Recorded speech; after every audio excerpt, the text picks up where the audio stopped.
Good morning. Welcome to the Community Review on Hot 92.3. I'm Josefa Salinas, your host. Now, before we go any further, this whole first segment has nothing but amazing women on it. And I know there's a lot of amazing women out in the audience.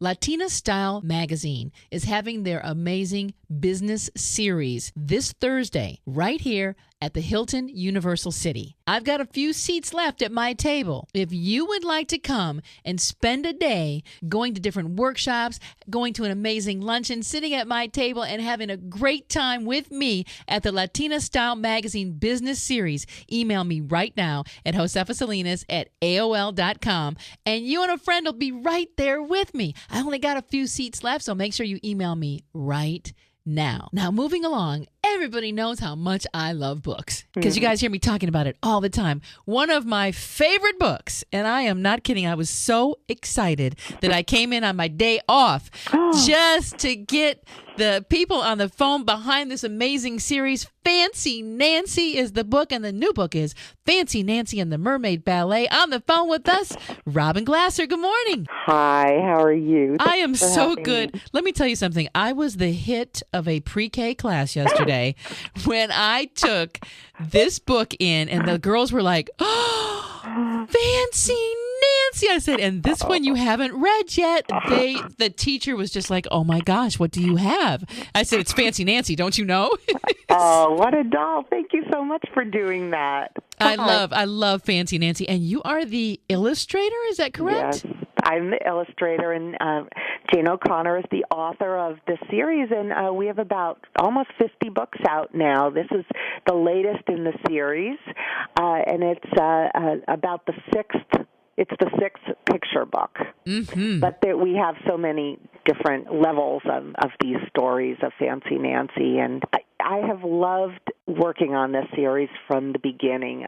It started back at around 2005, and neither Jane nor I knew it would become such a sort of franchise, with so much licensing and apps and all kinds of things going on with Fancy Nancy.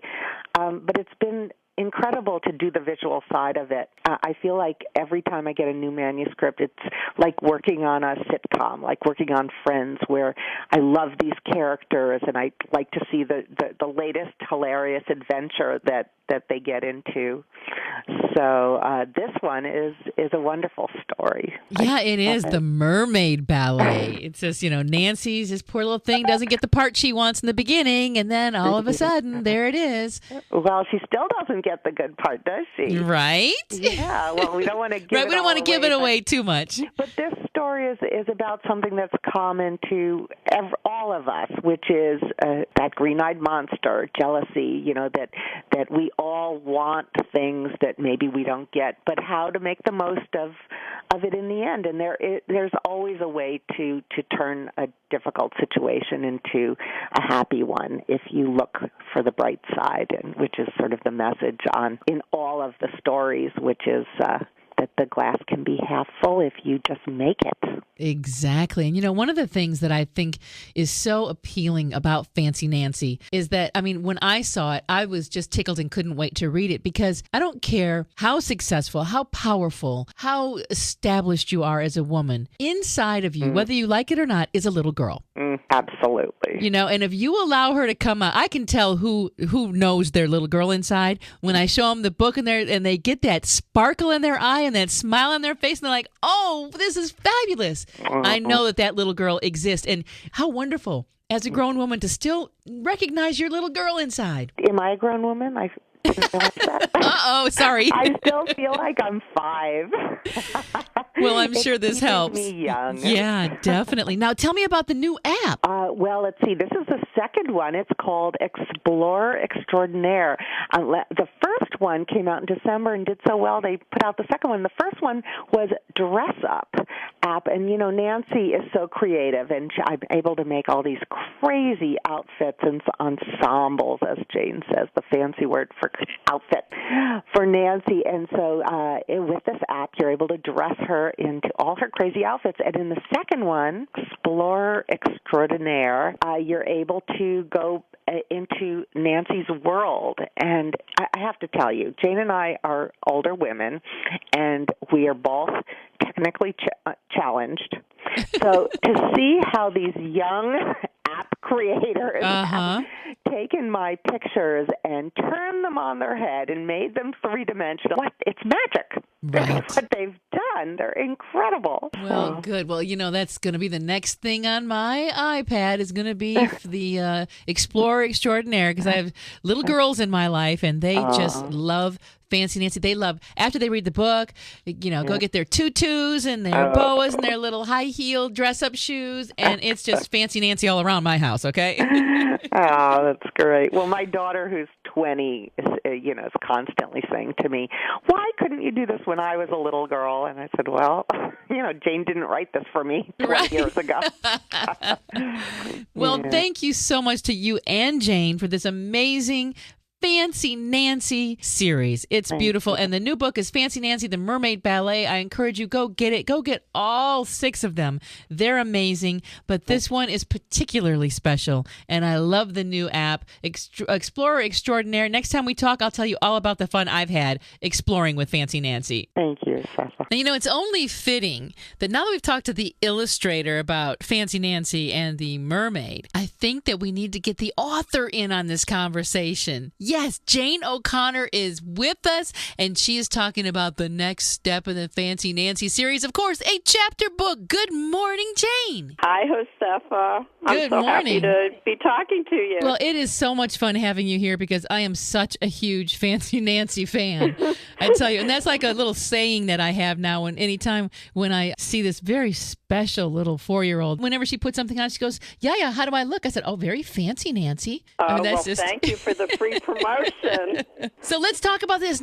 Fancy Nancy's now a chapter book. Yes, Nancy Clancy Super Sleuth came out yesterday, and it is the first chapter book. A couple of years ago, I started getting letters from little girls, and they'd say, "I've really loved the picture books, but I'm 8 now, or I'm 9, and I'm reading chapter books. Do you ever think about writing chapter books about Fancy Nancy?" And at that point, I wasn't. I really saw her as just a 5-year-old picture book character. But as I went on and wrote more books about her, and her world grew larger, and there were more characters, I started thinking about story ideas that were way too involved for a 32-page picture book. And that was sort of the evolution of Nancy Clancy Super Sleuth, which is 128 pages, and is for kids who are really pretty comfortable reading on their own, whereas the picture books are for parents and kids to enjoy together. They're read-aloud books. Exactly. Now, are there any illustrations in? Yes. Okay, so we're going to see some of those fun illustrations still. Yes, there are about 40 illustrations in the book, and Robin, as always, has done just such funny pictures. But they're black and white to make the book look more grown up, because chapter books, they're thicker, right, and kids want to feel that they have something very sophisticated and mature looking that they're carrying. Exactly. And then for, little girls that have an older sister, this is very cool because the older sister can I have the chapter book because I can read. And you just stick with the picture books. We didn't intend to promote sibling rivalry, but you very well may be right. I think I am. I think you are, too. Please tell me this isn't the end of tiaras and ballet shoes for Fancy Nancy. No. First of all, Robin and I are still doing the picture books together. I have to finish writing. I have the idea for the next picture book, and when it's in good enough shape, our editor, the wonderful Margaret Anastas at HarperCollins, will send it on to Robin to do rough sketches. And in the chapter book, Nancy is still very much the girl she has always been. In Super Sleuth, she and her best friend are solving a mystery over who stole a valuable marble belonging to their teacher. But, her magnifying glass is encrusted with rhinestones. Of course. And it's very important that she have a hot pink trench coat, which is the kind of raincoat detectives wear. Right. So she's still plenty fancy. One thing that I love about Fancy Nancy is that to be a true woman, you have to be able to still find that little girl inside of you, I think. And Fancy Nancy really helps you just giggle and remember the little girl that you were and that still lives inside of all of us amazing grown women. And I can't thank you enough. That's a lovely way to put it. And it's just so delightful the way you write. I know the chapter books are going to be a huge success. The app is so much fun. I have it on my iPad, and anywhere I go, if I go to a restaurant and I see a child like Antsy in the next table and it's a little girl, I always go, do you want to borrow my iPad for a second? You're kidding me. And they're always like, oh my gosh, thank you. And that child is seated quietly the rest of the dinner, and we're all happy. So I'm a mom, so I know what to do when a child is out to dinner somewhere. You have an ulterior motive. Exactly, and I've been very seasoned in that area, so I know what to do. And Fancy Nancy has sure been a big help. So thank you so much. Thank you for growing it up to a chapter book. Thanks for the amazing apps that are now available with Fancy Nancy. And I tell you what, when you get that next one written, please come back and see us. I would be most happy to, Josefa. Thank you. All right, we'll talk with you soon. The best thing about Sunday is cooking Sunday dinner. And one of the things I love to do is grab a cookbook, flip it open to wherever, and make whatever page we land on. And we got a great one we're talking about today. How about Ruby D's Juke Joint Americana Cookbook? Chef and former restaurateur Ruby D. Filippa. Good morning. Good morning. How are you this morning? I'm awake. How about yourself?